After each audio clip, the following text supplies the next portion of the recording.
제가 기억하는 지연이는 무게감 있는 지연이. 무게감이 있었어요. 많은 말을 안 하는데 굉장히 저한테 말을 하거나 질문할 때 딱 필요한 것만 하는 스타일이었던 걸로 알아요. 평상시 어떤 성격인지 모르겠지만 그게 제일 기억이 나요. 그랬던 이미지가 있고 되게 겸손하구나. 그런 걸 내가 많이 느껴서 그래서 마지막에 저한테 SOS 쳤을 때 저도 흔쾌히 해줄 수 있었던 게 그 이미지가 있었던 거예요. 그랬던 것 같고. 자, 서울? 좀 오래 공부했죠? 네. 갑시다. 5번째입니다. 5번째. 오수. 의지하고 개념이다. 점수. 올해만? 89점. 81차 9. 그리고 약 94점 2차. 2차 94. 그쵸? 결국은 버티면 이렇게 되네요. 그쵸? 근데 그게 말이 쉽지 다 힘들어 하잖아요. 그래서 오래 해야만 합격하느냐라고 오해도 할 수가 있지만 사물은 또 이렇게 생각해 보려면 얼마나 멘탈이 힘들었을까. 그쵸? 저는 그게 지금 마음이 좀 찢어져요. 지금 본인은 어쨌든 합격을 했겠지만 작년에 얼마나 힘든 삶을 살고 있었을까 마음적으로 그게 보이는데 어쨌거나 하여간 결과가 잘 나오니까 이걸 듣는 혹시나 조금 장사하시는 분들이 좀 잘 참고하셨으면 좋겠어요. 자. 네, 안녕하세요. 제가 사실 부끄러워서 오수가 뭐 자랑은 아니잖아요. 그래서 사실 나오지 말까? 이것도 영상 유튜브에 돌아다닐 텐데 라고 생각을 했는데 생각보다 영어의 장수생분들이 굉장히 많으세요. 그래서 그분들한테 힘을 드리고 싶어서 제가 나오게 됐는데요. 저는 5번을 치르긴 했는데 저는 일단 기간제 생활을 했어요. 1년이 됐던 반년이 되던 계속 기간제를 했는데 말씀드리고 싶은 거는 본인이 제일 제가 문제가 됐던 점 중에 하나가 소수점으로 떨어진 적이 꽤 있었어요. 그리고 주위에서는 너 충분히 잘한다. 너 내년엔 붙을 거야. 이러니까 자만심이 이제 빠지죠. 그래, 난 소수점으로 떨어졌어. 다음엔 무조건 붙어. 이래서 그냥 무작정 기간제를 했어요. 기간제 하면서 나 해도 돼. 안 됐어요. 그래서 이렇게 5번을 치르게 됐는데 특히나 소수점으로 떨어지거나 뭐 1.2점으로 아깝게 떨어지신 분들 올인하기 왠지 아깝다고 생각이 드실 수 있어요. 내가 그래도 어느 정도 왔는데 내가 1년을 해야 돼? 라는 생각이 드시는데 무조건 올인하세요. 물론 기간제를 하면서 뭐 아니면 일을 하면서 붙으신 분들 계세요. 근데 그분들이 대단하신 거예요. 그분들이 대단하신 거지 여러분이 그렇게 된다라는 보장이 없습니다. 조금이라도 가능성을 높이기 위해서는요. 무조건 올인하세요. 반년 공부 이런 것도 하지 마시고요. 그냥 올인하세요. 네, 그렇게 일단 말씀을 드리고 싶고요. 네, 그래서 저의 경우에는 이제 저는 마의 82 구간이라고 제가 불렀어요. 계속 그 점수였거든요. 그러니까 주위에서도 너 실제로 뭐 소수점으로 떨어지던 뭐 몇 점으로 떨어지던 너 다른 지역 썼으면 붙었을 텐데 너 잘해. 너 이렇게까지 올인할 필요 없어. 이렇게 많이 했는데 무조건 올인하라고 다시 한번 말씀을 드리고요. 그리고 장수생분들은 이미 뭐 원서 공부하던지 기본적으로 연교론이랑 영어학에 대해서 공부가 되셨어요. 이제는 그 부분 버리세요. 여러분이 이제 하셔야 될 부분은 일반 영어랑 영미문학입니다. 일단은 이거는 여러분들이 객관적으로 분석을 통해서 자신이 어느 과목에서 어느 영역에서 많이 점수가 떨어지는지를 확인을 하셔야 되는데요. 이거는 지극히 제 케이스입니다. 저는 이제 연교론이랑 영어학은 뭐 해봤자 2점, 4점 정도 이렇게 깎였었어요. 지금까지 계속. 근데 제가 실패 하나의 원인 중 하나는 기출 분석을 그동안 한 번도 안 했어요. 물론 기출은 풀었죠. 근데 제가 영역별로 어디에서 몇 점 깎였는지를 단 한 번도 분석을 한 적이 없더라고요. 그게 두려웠었나 봐요. 근데 여러분 그걸 꼭 하셔야 됩니다. 그래서 영교론에서 몇 점 깎였는지, 영어학에서 몇 점 깎였는지, 일반 영어 문학에서 몇 점 깎였는지를 확인하시고 그거에 맞게 여러분이 퍼센트지를 나눠서 일반 영어, 영미 문학에 몇 시간을 이용할 건지, 몇 퍼센트의 시간을 부여할 것인지 등등 여러분들이 직접 파악을 하셔야 되고요. 저는 정말 한 게 없어요. 말씀드리면 뭐야, 쟤 공부 안 했는데 붙었다고 자랑하는 거야? 라고 생각할 수 있지만 영어 임용의 방향성에 대해서 말씀을 드리고자 하는데요. 일단 김유석 선생님 1, 2월 저는 인강을 들었습니다. 그리고 직강을 들은 건 작년이 처음이었어요. 그래서 인강으로 듣고, 근데 아시잖아요. 인강 들으면 제대로 안 하는 거. 단어 시험도 안 봤어요. 단 한 번도 안 봤다가 3, 4월 오고 나서 망했다. 이렇게 열심히 하다니. 그래서 1, 2월 때 안 했던 단어 시험까지 추가적으로 온라인이 됐던 직강 선생님이 됐던 함께 진행을 했던 기억이 있는데요. 그래서 어쨌든 일반 영어랑 영미문학은 김유석 선생님 거 커리큘럼 따라간 거 그거 하나밖에 없습니다. 그 이외에는 단 하나도 하지도 않았어요. 다른 학원 모의고사도 안 풀었어요. 아무것도 안 했고요. 그 다음에 김여석 선생님이 이제 사운드 앤 센스는 이제 인강으로 그때 진행을 하셨어요. 인강 하시고 꼭 스터디를 진행하시기 바랍니다. 파워 프로즈 라이팅에서도 마찬가지로 계속 선생님이 오디너리 랭귀지로 패러프레이즈 하는 연습을 해봐라 라고 3, 4월이 되면 강조하실 거예요. 그거 정말 중요합니다. 그래서 계속해서 패러프레이즈 하시는 거 연습하시고 이제는 어차피 그냥 단서 찾고 단서 있는 거 그대로 답안에 옮겨 쓰면 되는 문제들이잖아요. 그래서 최대한 꼼꼼하게 키워드를 다 찾아서 패러프레이즈해서 쓰는 거 그거 연습이 굉장히 필요하니까 그 부분 꼭 중시하시길 바라고요. 그 다음에 월드는 저는 스터디를 안 하고 그냥 혼자 여러 번 봤어요. 2, 3번? 재밌게 즐겁게 읽으려고 노력을 했던 것 같고 그 다음에 연교론을 말씀드리자면 저는 PLLT, TBP, 원서 이거밖에 안 봤습니다. 애플북도 너무 방대해서 못 봤고요. 그 다음에 기본서도 그냥 안 봤어요.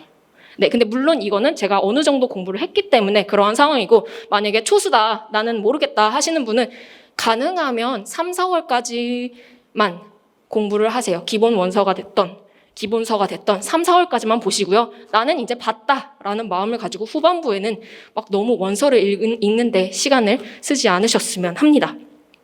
마찬가지로 영어학의 경우에도 저는 그냥 기출 분석이랑 그 다음에 학원가에서 이제 문제집 같은 거 나오잖아요. 영어학 문제집 그거 하나 사서요. 그냥 스터디원들이랑 그거 진행을 했어요. 그래서 서로 모르는 부분이 있으면 질문을 하는 식으로만 진행을 했고요. 그 다음에 학원가 보고 그냥 영어학만 하나만 풀었어요. 나머지 연교론, 뭐 일반 영어, 문학 이런 거는 안 풀었습니다. 그렇게 진행을 했어요. 생각보다 정말 한 게 없어요. 네. 근데 그만큼 반대로 말을 하자면 그만큼 일반 영어랑 문학에 힘을 쏟을 수 있었다. 그만큼 일반 영어랑 문학에 시간을 쏟을 수 있었다라고 말씀을 드릴 수 있을 것 같아요. 그래서 저는 아마 물론 이제 시험의 난이도나 내용이 계속 바뀌긴 하지만 그래도 전 시험에 비해서 한 일반 영어랑 문학에서 5점 정도를 높여서 합격할 수 있었습니다. 네, 그래서 선생님 커리큘럼 따라가시되 가능하면 꼭 2회독 이상을 하시길 바랍니다. 파워 프로즈가 됐던, 파워 리딩 스킬스가 됐던, 뭐 월든이 됐던, 써넨센스가 됐던 거의 다 그냥 2회독, 거기다가 모의고사, 기출 모의고사 이것도 가능하면 2회독 이상 한다라는 마음가짐으로 하시면 좋을 것 같습니다. 네, 그렇게 말씀드리고요. 그래서 임용의 방향성에 대해서 말씀드리자면 이제는 뭐 네가 얼마나 기본서를 달달 외우고 있니? 그거를 테스트하는 시험이 아니잖아요. 네, 그러니까 이제 기본서와 원서에 들이는 시간은 조금 줄이시고요. 이제는 적용력 그리고 그때 시험 순간의 순발력 이게 굉장히 중요하기 때문에 그리고 영어의 감까지도 중요하기 때문에 이 부분을 키우려고 노력하시는 게 좋을 것 같습니다. 그래서 1년 동안 그냥 내가 영어 실력 키운다라는 마음가짐으로 뭐 애들이 물어봤을 때 대답 못 해주면 부끄럽잖아요. 난 그런 선생님 되기 싫어. 나는 완전히 영어 실력을 확 높여서 교단에 서겠어. 라는 마음가짐으로 1년 동안 즐겁게 영어 공부한다라는 마음으로 공부하시길 바라겠습니다. 네, 그게 끝이고요. 그 다음에 아까 전에 말씀드렸다시피 본인에 대해서 객관적으로 분석이 필요하시죠. 그래서 꼭 영역별로 몇 점이 감점이 됐는지 지금 사실 뭐 정확하게 저희가 판단할 수는 없죠. 내가 여기에서 1점 몇 점이 깎였어. 뭐 이거는 알 수는 없지만 대략적으로라도 그렇게 판단을 하시고 만약에 초수분들이라면 기존의 기출을 시간을 재고 풀으셔서 마찬가지로 영역별로 내가 부족한 부분이 어느 부분인지를 파악하는데 시간을 쓰셨으면 좋겠습니다. 네, 그래서 저는 다시 연교론, PLLT, TBP 정도만 받고 영어학 뭐 Transformational Grammar, 뭐 TG 뭐 이런 거는 예전에 한번 봤었던 그 원서를 읽었었던 경험이 있기 때문에 저는 작년에 정말 단 한 번도 보지도 않았어요. 정리본도 심지어 안 봤어요. 네, 그치만 영어학이 이제는 그렇게까지 난이도가 높지 않기 때문에 지문에 힌트가 다 주어지고 그거를 따라서 네가 적용력이 얼마나 뛰어나느냐 네가 여기 힌트들이 있는데 이거 이용해서 풀 수 있느냐 그 적용 능력을 묻는 거기 때문에 오히려 그냥 차라리 시중에 있는 문제 풀어보시면서 또는 모의고사 문제 풀어보시면서 자신의 적용력을 키워나가시길 바라겠습니다. 그래서 이렇게 본인에 대해서 객관적으로 분석을 하신 다음에요. 물론 셀프 리플렉션도 중요하지만 사실 저희가 학원에 모인 이유는 다들 방향 길잡이가 필요해서잖아요. 내가 가고 있는 방향이 맞는 건지, 내가 하고 있는 게 맞는 건지, 그래서 수강을 하시기 때문에 꼭 김유석 선생님께 상담을 진행하시길 바랍니다. 실제로 저도 기출 지금까지 본 것들 거의 4개, 4개 다 제가 영역별로 다 감점된 거 어디서 깎였는지, 기입형이 틀렸는지, 서술이 깎인 것 같은지 다 정리해서 김유석 선생님한테 그거 가지고 와서 보여드리면서 어떻게 공부해야 될까요? 라고 조언을 받았었고, 실제로 그때 선생님이 다 필요 없어. 그냥 일반 영어 문학만 해. 라고 하셨어요. 근데 저는 그 방향이 맞았다고 생각이 들기 때문에 네, 그렇게 여러분들께 일단 말씀드리겠습니다. 그 다음에 나중에 말씀을 하시겠지만 또 제가 김유석 선생님의 조언을 따르고 이거다 싶었던 건 하나는 뭐냐면 나중에 이제 시험 일주일 전에 그리고 특히나 4일 전부터는 다 때려치우고 일반 영어랑 문학만 하라고 하셨어요. 근데 저는 그동안 항상 직전까지도 혹시 모르니까 내가 보고 있는 이 부분이 시험에 나올 수도 있으니까 하면서 연결론이랑 영어학을 끝까지 부여잡고 있었거든요. 근데 작년에 달랐던 점 하나는 그냥 4일 전에요. 독서실에서 제가 공부를 했는데 연결론, 영어학 관련된 책을 그냥 다 집에 갖다 놔버렸어요. 다시는 안 보겠다. 배수진을 쳤어요. 그리고 정말 그 나머지 4일 동안은 영미문학, 일반 영어만 했어요. 근데 이게 좋은 점이 뭐냐면 그러면 일주일 전부터 진짜 심장이 떨려요. 왜냐면 실제로는 일주일이 남았지만 내가 책을 다 치워버리는 순간은 이제 3일밖에 안 남은 거잖아요. 4일 전으로 컷을 나눴기 때문에. 그래서 정말 심장이 떨리다가 신기하게도 이 책들을 이제 다 집에 갖다 놓고 나면요. 난 할 만큼 했어. 라는 생각이 들면서요. 마음이 차분해져요. 네. 그래서 정말 그 4일 동안은 그냥 일반 영어 문학을 정말 그냥 좀 즐기면서 봤던 거 다시 보는 거니까 즐기면서 볼 수 있었던 것 같아서 제가 좀 긴장을 덜 하고 시험을 볼 수 있는데 큰 도움이 되지 않았나라는 생각이 듭니다. 물론 이제 후반기 되시면 또 말씀하시겠지만 네, 그거 한번 꼭 해보시길 말씀을 드리고요. 네, 그래서 추가적으로 말씀드리자면 그리고 저는 시험장에도 연결원 영어학 책을 안 가져갔어요. 왜냐하면 가져가면 괜히 봐야 될 것 같잖아요. 쉬는 시간에. 다 안 가져가고요. 그냥 월든 책 하나 가져왔어요. 그래서 교육학 하고 나서 어쨌든 저희가 한국어를 했다가 영어로 트랜지션을 하는데 조금 머리가 돌아가야 되잖아요. 그래서 그냥 바나나 먹으면서 월든 책을 그냥 이렇게 봤어요. 긴장되는데 긴장을 오히려 안 한 척하면서 계속 긴장을 풀려고 그런 마음으로 그렇게 저는 월든 책을 봤고요. 네, 그래서 여러분들이 원하시는 거 그냥 영어 하나 가져가서 그냥 그 부분을 읽는 게 여러분이 훨씬 시험 당일날 도움이 되지 않을까 해서 말씀을 드렸습니다. 네, 빨리 말하겠습니다. 네, 저희가 2시에 연수가 있어가지고 네, 그래서 그 다음에 이렇게 말씀을 드리고 그 다음에 본인의 학습 전략도 꼭 파악하시길 바랍니다. 저희가 학생들한테 얘기하잖아요. 너 못하는 거 아니야. 너 전략이 지금 부족해서 그래. 여러분도 마찬가지예요. 절대 못하시는 분들 아니에요. 다 하실 수 있는데 본인의 그래서 내 스타일이 무엇인지에 대해서 전략을 꼭 파악하시길 바라는데 그 예로 막 위트킨의 뭐 장의존성, 뭐 장독립성 이런 거 있잖아요. 저는 100% 장의존성이에요.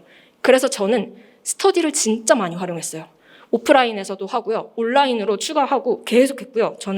제가 완전 P예요. 완전 스케줄 짜는 거 못하고 계획 없고 막 즉흥적이고 그래서 또 일부러 스터디를 더 많이 했어요. 왜냐면 J분들을 만나기 위해서.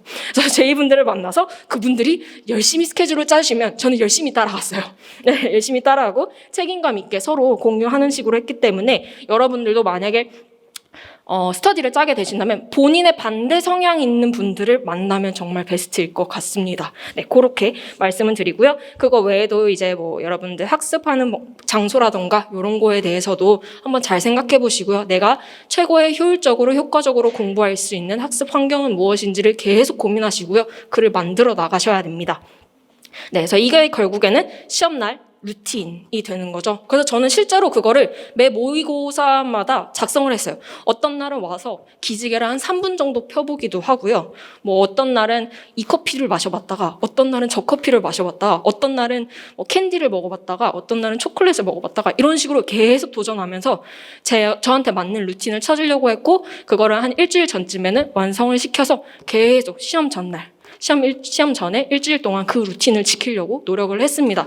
그래서 이런 것들을 계속 하시면요. 저는 시험 당일날 조금 덜 떨지 않을까라고 생각이 듭니다. 그거랑 운동 꼭 하셔야 됩니다.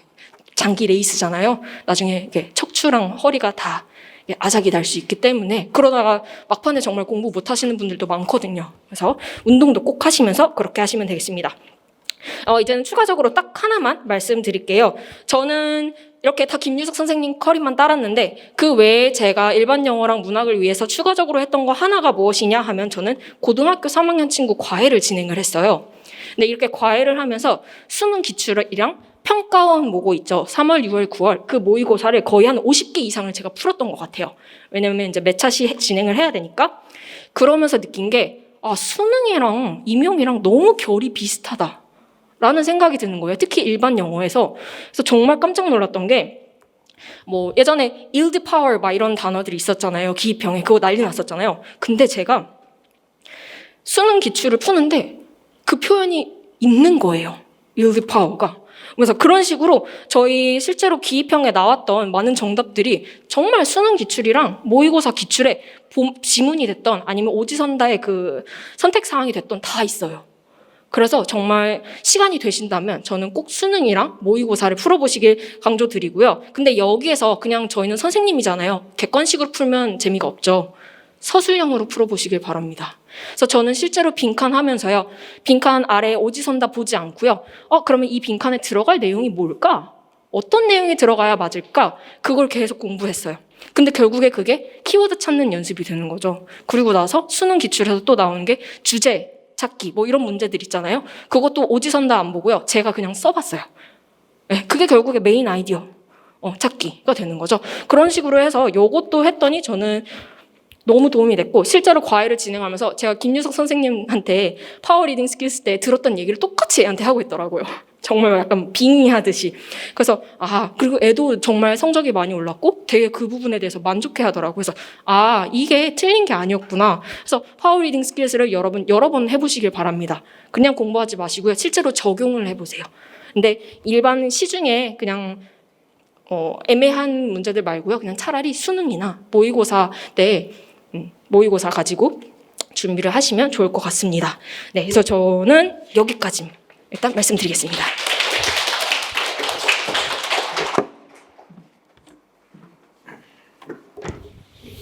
지연이는 확실히 기간제 선생님을 오래 하셔서 교사의 그 학부모 상대로 학교 설명회 하는 것 같은 입시 설명회 하는 것 같은 저희 학교로 학부모님들 저희 학교로 애를 보내주시면 저희 학교는 이런 특징이 있습니다. 이게 잘할 것 같고 키워드는 제가 그거 봤던 게 영교는 찾아서 패러프레이즈 하는 연습이다 그냥. 그래서 일형으로 대치를 하면 될 것 같다.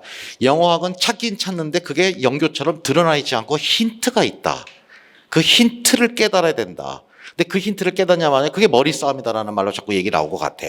영교는 그냥 보이는 걸 빨리 찾는 게 중요한 거지만 영어학은 힌트인데 힌트를 알아차려야 된다. 그게 포인트다라고 여러분들이 하면 되겠고 막판에 일형문학 3, 4일 했다. 항상 제가 마지막에도 하지만 그거는 일형문학 과목을 강조한 게 아니라 언어의 감을 놓치지 말라는 뜻에서 항상 그런 말을 했고 스터디를 반대 성향을 만나보라는 건 아주 좋은 팁 같아요. 왜냐하면 자기랑 자꾸 마음이 맞는 사람하고만 스터디를 하려고 하는데 스터디는 그러면은 금방 친해져요. 처음엔 빨리 진행되는 것 같지만 서로 너무 비슷해서 발전이 안 생겨요. 그래서 서로 성향이 좀 내성적인 사람은 좀 외향적인 사람하고 만나는 게 좋고요. 자기가 꼼꼼하면 좀 덜렁거리는 사람을 만나보는 것도 좋아요. 그게 다 도움이 돼요. 좀 덜렁거리고 사람은 정말 자기랑 친구하기 싫지만 스터디 원이니까 한다 내가. 그런 마음으로 꼬장꼬장한 사람을 만나서 느린 사람도 만나보는 것도 정말 좋은 팁 같고 아까 최고의 학습 환경을 위해서 계속 노력해라. 안일하게 나 독서실 1년 끊었다. 이런 식으로 하지 말고 자기가 계속 찾아서 고민을 해봐라. 그다음에 제가 늘 다른 말이지만 습관, 루틴을 만들어라. 그런 말이고 이제 운동 열심히 해라. 물론 이렇게 오래 공부했으니까 운동이 되지만 여러분들은 운동할 생각 초수들은 그냥 허리 나가. 알았지? 시간이 없어 지금 초수니까. 초재수들은 좀 장수생들은 이제는 좀 그런 걸 관리해가면서 해야 될 거고 잘 각자의 조건에 맞춰서 했으면 좋겠고요.